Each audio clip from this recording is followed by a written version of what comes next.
أشهد أن محمدا رسول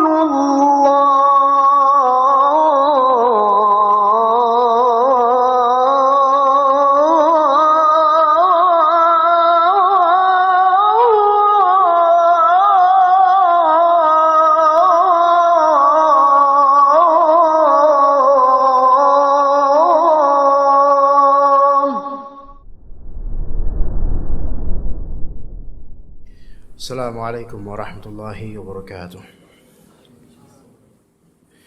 Innal hamdalillah nahmaduhu wa nasta'inuhu wa nastaghfiruh wa na'udzu billahi min shururi anfusina wa sayyiati a'malina may yahdihillahu fala mudilla lahu wa may yudlil fala hadiya lahu. Asyhadu an la ilaha illallah wahdahu la syarika lahu wa asyhadu anna Muhammadan 'abduhu wa rasuluhu la nabiyya ba'dahu. قال الله تعالى يا أيها الذين آمنوا اتقوا الله حق تقاته ولا تموتن إلا وأنتم مسلمون يا أيها الناس اتقوا ربكم الذي خلقكم من نفس واحدة وخلق منها زوجها وبث منهما رجالا كثيرا ونساء واتقوا الله الذي تساءلون به والأرحام إن الله كان عليكم رقيبا يا أيها الذين آمنوا اتقوا الله وقولوا قولا سديدا يصلح لكم أعمالكم ويغفر لكم ذنوبكم ومن يطيع الله ورسوله فقد فاز فوزا عظيما فإن أصدق الحديث كتاب الله وخير الهدي هدي محمد وشر الأمور محدثاتها وكل محدثة بدعة وكل بدعة ضلالة وكل ضلالة في النار أما بعد. Para ikhwah sekalian rahimani wa rahimakumullah, kita lanjutkan pembahasan kitab Al-Adab Al-Mufrad yang pada kali ini kita bahas bab dari salah satu bab kitab tersebut, yaitu bab Fadl Az-Ziyarah, bab keutamaan ziarah. Ziarah kalau di bahasa Indonesia kerap kali diidentikan dengan ziarah kubur, padahal kalau kita ke bahasa aslinya yaitu Arab, ketahuilah bahwasanya ziarah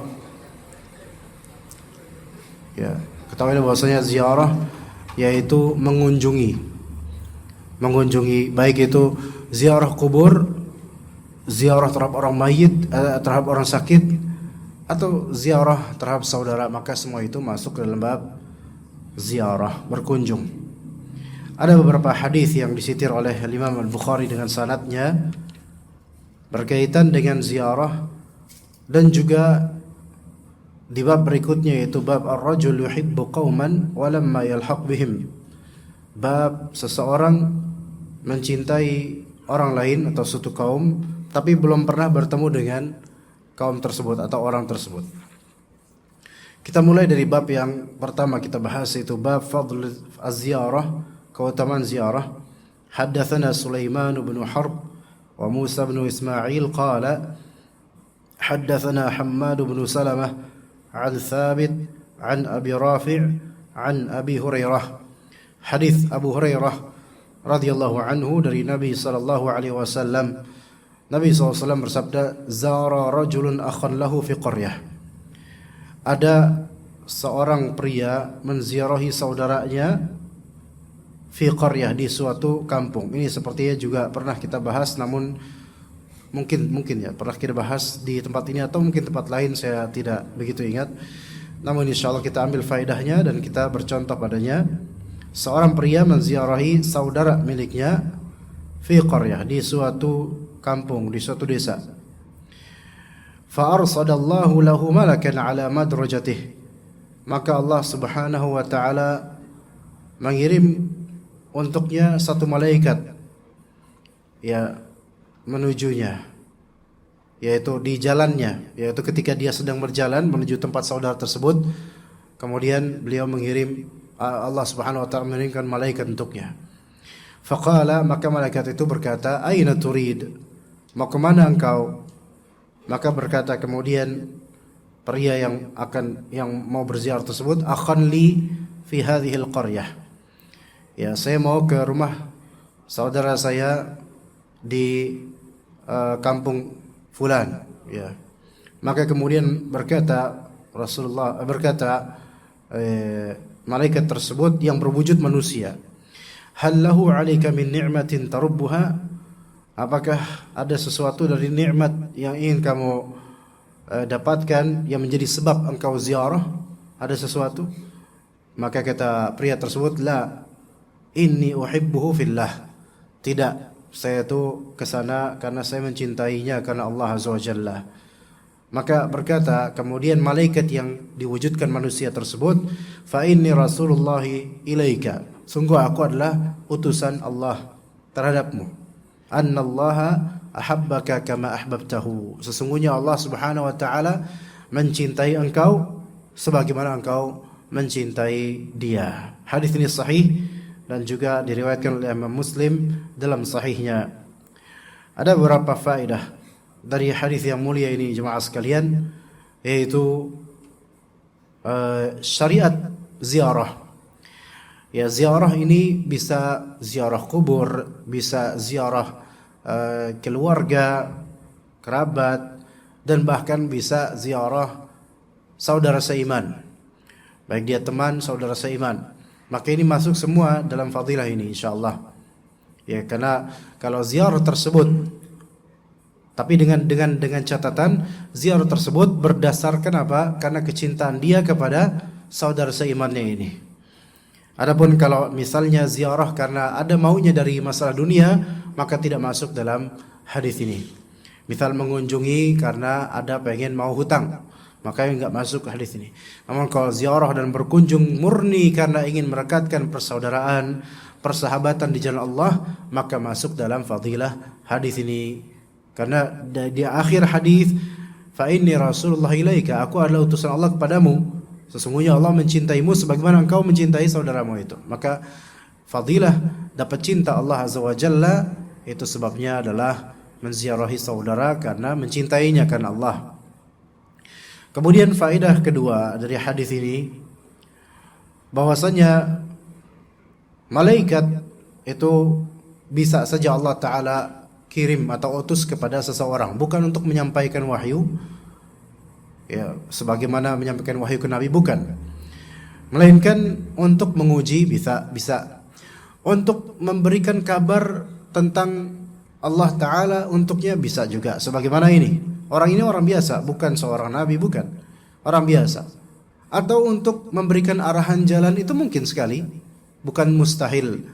Ya, namun untuk memastikan bahwa saya orang ini malaikat, itu belum, kita tidak tahu gitu ya.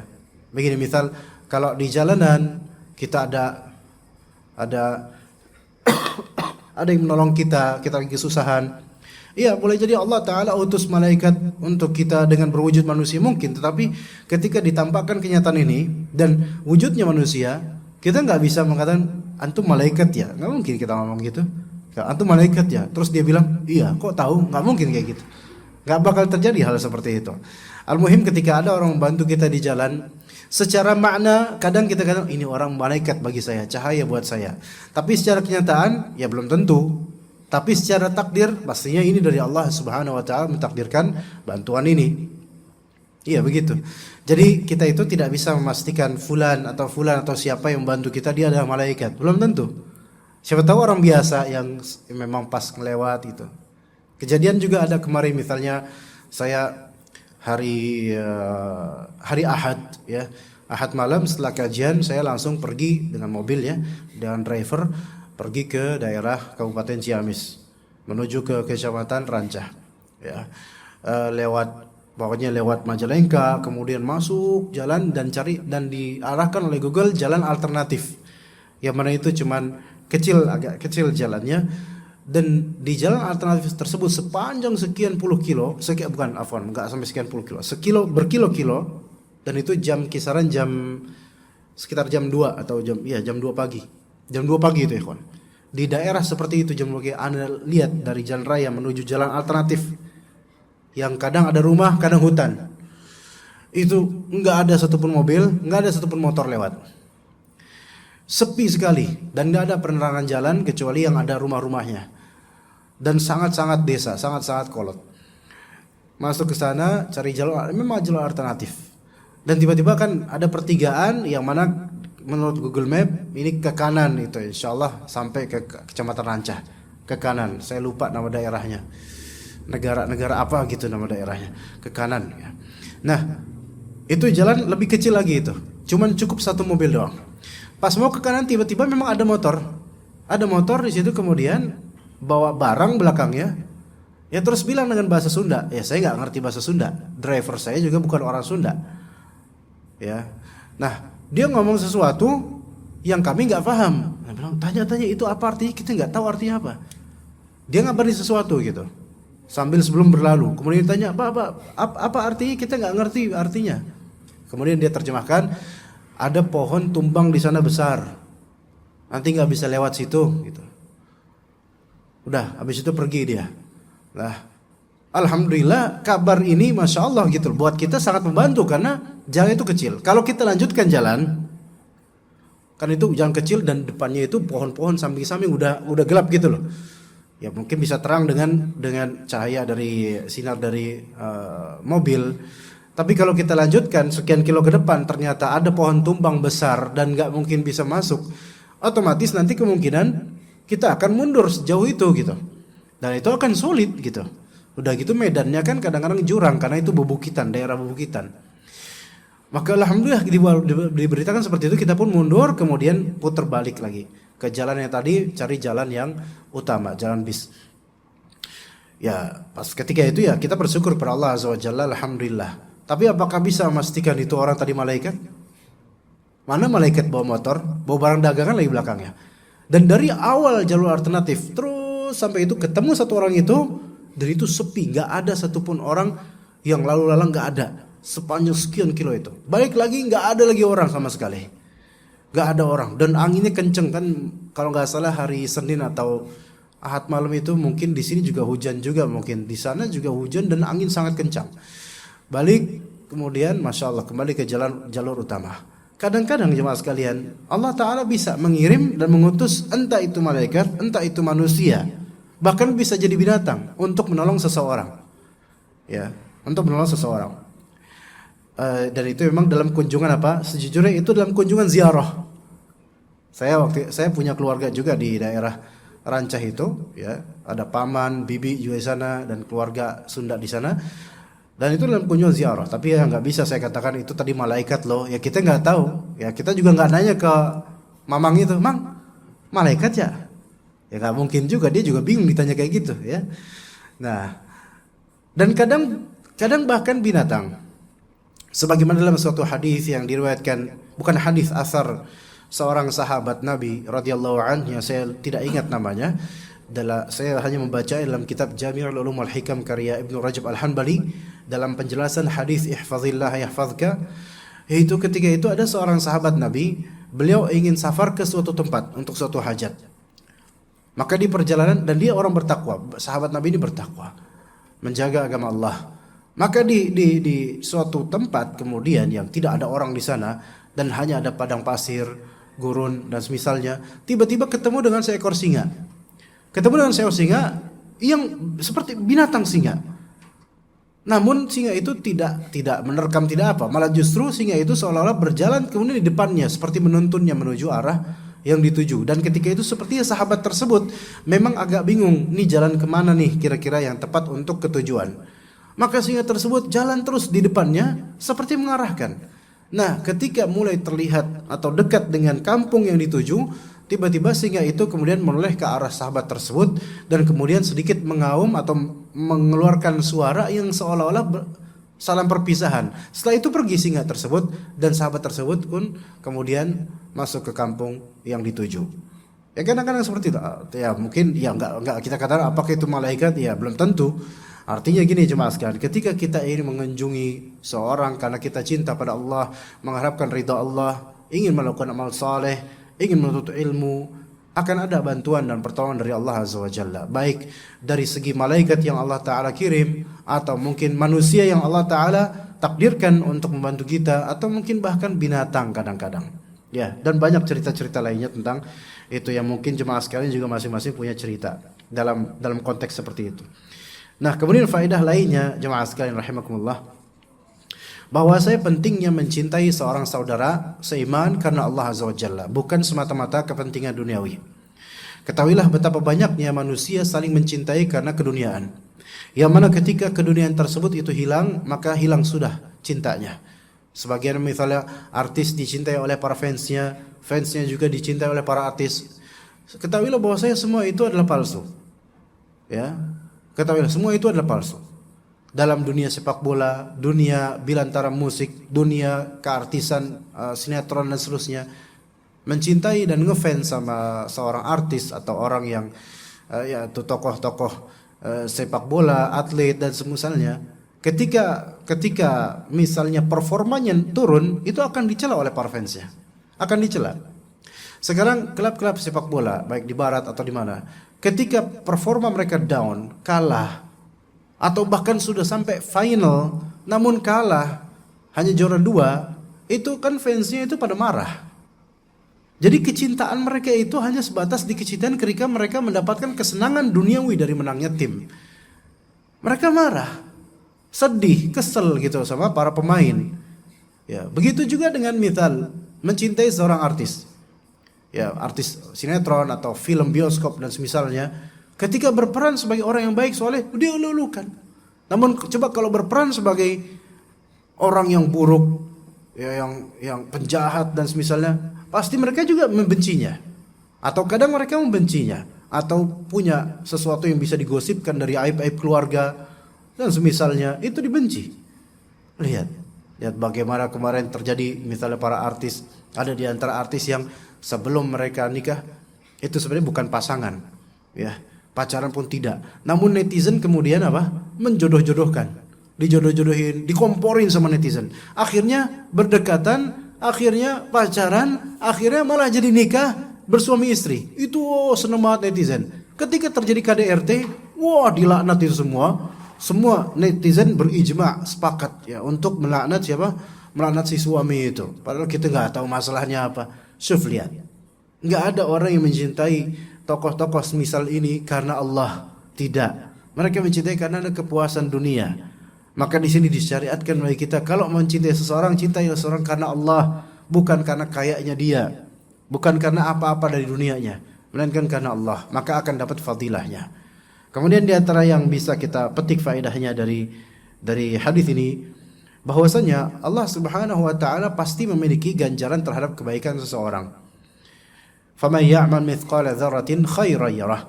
Barang siapa yang beramal walaupun sebiji dzarrah, yaitu sekecil-kecil amalan, maka dia akan melihat kebaikan darinya.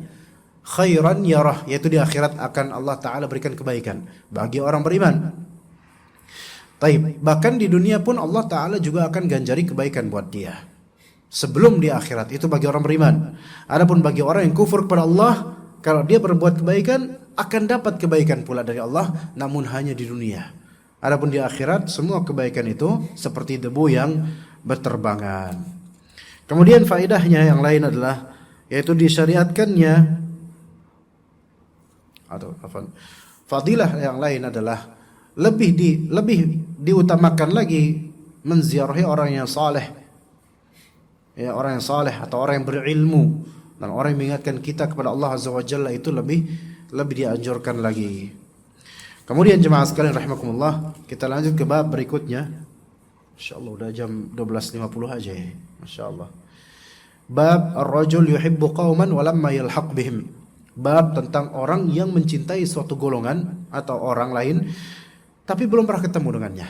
Belum pernah ketemu dengannya. Mencintainya karena Allah. Kata Imam Bukhari rahimahullah, haddatsana Abdullah bin Maslamah qala haddatsana Sulaiman bin al-Mughirah haddatsana Humaid bin Hilal an Abdullah bin Samit an Abi Dzar. Hadis riwayat Abu Dzar Al-Ghifari. Abu Dzar berkata, "Ya Rasulullah, ar-rajulu yuhibbul qauma wa la yastati'u an yalhaqa bi'amalihim." Wahai Rasulullah, ada orang yang mencintai suatu kaum golongan, tapi orang ini tidak bisa menemui amalan mereka, yaitu tidak bisa serupa dengan amalan mereka. Imma di sini maknanya adalah tidak pernah ketemu mereka, ya, atau mencintai orang-orang saleh namun tidak mampu beramal seperti orang-orang saleh. Ada dua tafsiran. Ya, saya ulangi. Kata Abu Dzar, wahai Rasulullah, ada orang pria mencintai suatu kaum yang saleh, tapi belum pernah ketemu sama kaum yang saleh itu. Atau tafsiran kedua, ya Rasulullah, ada orang mencintai kaum yang saleh namun tidak bisa beramal seperti solehnya orang-orang tersebut. Ada dua, ya. Ya. Yang tafsiran pertama itu berarti misal kita mencintai para sahabat Nabi radhiyallahu anhum. Kita belum pernah ketemu mereka. Atau kita itu sering dengar kajiannya Syekh Fulan. Tapi mereka di Arab. Kita sering nyimak di online di YouTube misal. Tapi belum pernah ketemu dengan mereka secara personal. Atau mungkin di konteks Indonesia. Kita misal berada di desa, tapi sering dengar kajian Ustadz Fulan di YouTube atau di TV dakwah. Tapi belum pernah ketemu mereka, bahkan belum pernah hadir di majelis beliau-beliau ini. Tapi kami mencintai mereka, senang dengan ustadz-ustadz ini misalnya. Itu tafsiran pertama. Atau tafsiran kedua, mencintai orang-orang saleh, namun amalannya belum ketemu dengan amal mereka. Maksudnya orang-orang saleh ini punya amalan seperti rajin mengajar, mentaklim, beramal saleh, rajin zikir, mencintai mereka. Tetapi kita belum bisa sederajat dengan mereka dari segi keilmuan dan amal ibadah dan zikir. Maka gimana itu ya Rasulullah? Maka kata Nabi SAW, anta ya Abu Dzar ma'a man ahbabta. Engkau wahai Abu Dzar akan bersama dengan orang yang kau cintai. Maka kata Abu Dzar, fa inni uhibbullah wa rasulah. Saya itu mencintai Allah dan Rasulnya. Maka kata Nabi SAW, anta ma'a man ahbabta ya Abu Dzar. Engkau itu akan bersama dengan siapa yang engkau cintai wahai Abu Dzar. Begini jemaah sekalian rahimakumullah. Memang hadis ini dicontohkan tentang orang saleh. Tetapi khawatirnya juga masuk dalamnya tentang orang yang fasik atau kafir. Pertama tentang orang saleh dulu. Kalau mencintai kaum yang saleh, sahabat Nabi, para ulama yang benar ya, bukan para ulama-ulamaan. Ya. Bukan yang sebatas suka dipajang fotonya belaka dan seterusnya. Dan kita mendengar khurafat dan cerita-cerita khayalan. Syekh Fulan bisa terbang, bisa ini, bisa ada mukjizat ini, ada khurafat itu. Itu bukan ulama itu. Itu banyak cerita bohong tentang itu. Nah, jadi ulama yang benar gitu loh. Ulama yang takut sama Allah. Ulama karena keilmuan yang sahih terhadap Al-Quran Sunnah. Bukan karena cerita-cerita dongeng-dongengnya, bukan. Misal mencintai mereka karena Allah Azza wa Jalla, belum pernah ketemu mereka. Kita juga nggak bisa beramal seperti amal mereka karena kita banyak lalainya. Mencintai mereka itu suatu ibadah. Kalau betul sahih cinta mereka kepada mereka, maka kita akan berusaha untuk beramal seperti amal mereka walaupun nggak sampai. Contoh mencintai para sahabat Nabi radhiyallahu anhum, nggak bakal bisa kita itu sederajat dengan mereka. Para sahabat Nabi radhiyallahu anhum, nggak ada apa-apanya kita. Ya, makanya kata Nabi SAW, la tasubbu ashabi. Janganlah kalian mencela sahabat-sahabatku. Falau anna ahadukum anfaqa mithla Uhudin dhahaban ma balagha mudda ahadihim wala nasifa. Seandainya seorang dari kalian berinfak sebesar gunung Uhud emas, infak emas sebesar gunung Uhud, itu tidak akan mencapai pahala dan derajatnya, kebaikannya seperti satu mud sedekah mereka para sahabat atau setengah mud. Ini nggak bakal sama amalan kita dengan amalan sahabat. Tapi kita mencintai mereka. Maka apa kata Nabi SAW? Engkau akan dikumpulkan bersama dengan orang yang kau cintai. Itu kalau kita mencintai orang-orang saleh. Ya. Mencintai itu melazimkan apa? Melazimkan kita berusaha untuk serupa dengan orang yang kita cintai itu. Berusaha dekat padanya. Itu baru cinta. Ya, walaupun nggak bertemu, walaupun belum tentu bisa sederajat, tapi kita berusaha untuk sepertinya. Itu mencintai. Tapi tidak melazimkan mencintai itu harus bertemu atau sepadan dari segi derajat, tidak mesti. Ya. Tapi nanti di akhirat itu akan ketemu, dipertemukan oleh Allah. Inilah orang yang kau cintai. Sebaliknya dalam konteks negatif, seseorang akan dikumpulkan bersama yang dicintainya. Kalau yang dicintai adalah orang yang fasik, mencintai orang yang fasik, mengidolakan orang yang kafir atau fasik, akan dikumpulkan dengannya. Ya. Ada di foto di Arab sana ketika kemarin Ada Piala Dunia World Cup Qatar 2022. Ada tulisan, bahkan ada akun entah Twitter atau Facebook. Seorang mengatakan Allahumma hsyurni ma'a Messi. Apa artinya ya kawan? Allahumma hsyurni ma'a Messi. Ya Allah, kumpulkanlah saya bersama dengan Messi, Lionel Messi. Ada yang kayak gitu sampai fanatiknya terhadap orang yang kafir seperti ini. Kemudian mengatakan, ya Allah, kumpulkanlah saya bersama. Ini doa keburukan terhadap diri sendiri yang dilarang oleh Rasulullah SAW. Dan ini merupakan kecintaan kepada orang kafir yang mana itu dilarang. Apalagi dengan kalimat seperti ini, ya Allah, kumpulkanlah. Uhsyurni maksudnya kumpulkanlah di hari kiamat nanti saya bersama dengan Messi. Kalau Messi masuk Islam mungkin oke lah. Namun kalau ini ternyata masih dalam keadaan kafir, berarti kan dia mengidolakan orang yang kafir. Maka apa kata Nabi SAW terhadap yang semisal ini? Al-mar'u ma'a man ahbabt. Seseorang itu akan dikumpulkan ya bersama dengan yang al-mar'u ma'a man ahab, yaitu seorang dikumpulkan dengan apa yang dia cintai atau siapa yang dia cintai. Jadi bahaya juga kalau misalnya ternyata yang diidolakan oleh orang yang kafir kepada Allah Azza wa Jalla, entar dikumpulin bareng dengan mereka. Fa na'udzubillah min dzalik. Maka okelah kita ini dalam keadaan berlumuran dengan dosa, amalan kurang, ilmu juga kurang. Tapi kalau kita mencintai orang-orang yang saleh, maka sebenarnya cinta itu akan mendorong kita untuk beramal seperti amalnya orang saleh tersebut. Karena cinta itu kerap kali mendorong kita untuk mendekatinya, baik dari segi jarak, kalau nggak bisa jarak dari segi makna atau sifat. Iya, ada orang cita-cita pengen jadi tentara, maka dia akan pakai celana loreng dan akan belagak seperti itu, walaupun bukan tentara. Ada orang senang, anak kecil senang lihat dokter tuh senang gitu loh, maka dia akan beli mainan yang berkaitan dengan kedokteran. Maka cinta itu akan mendorong. Ya, jadi kalau misalnya ternyata kita cinta Rasul, tapi ternyata yang kita amalkan adalah justru menyimpang dari ajaran Rasulullah SAW, maka ini menunjukkan antum cinta di lisan doang. Cinta ujung lidah itu keluar sekeluarnya ludah antum. Tapi kalau cinta di hati betul-betul, maka seseorang akan berusaha untuk mendapatkan apa yang dia cinta atau mendekatkan diri kepadanya. Maka begitu, jemaah sekalian rahimakumullah. Ya, kemudian juga 2 menit lagi insyaallah.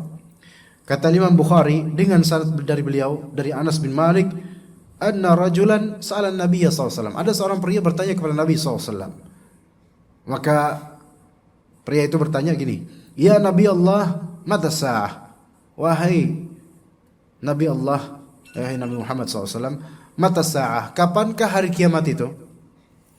Nabi SAW kemudian menjawab gini, wa ma a'datta laha. Kata Nabi, apa yang kau persiapkan terhadap hari kiamat? Ya. Jadi ada orang bertanya, ya Rasulullah, kapan kiamat itu? Rasulullah jawabannya malah bertanya, wa ma a'adatta laha, apa yang kau persiapkan untuk kiamat itu? Ada 2 faedah di sini.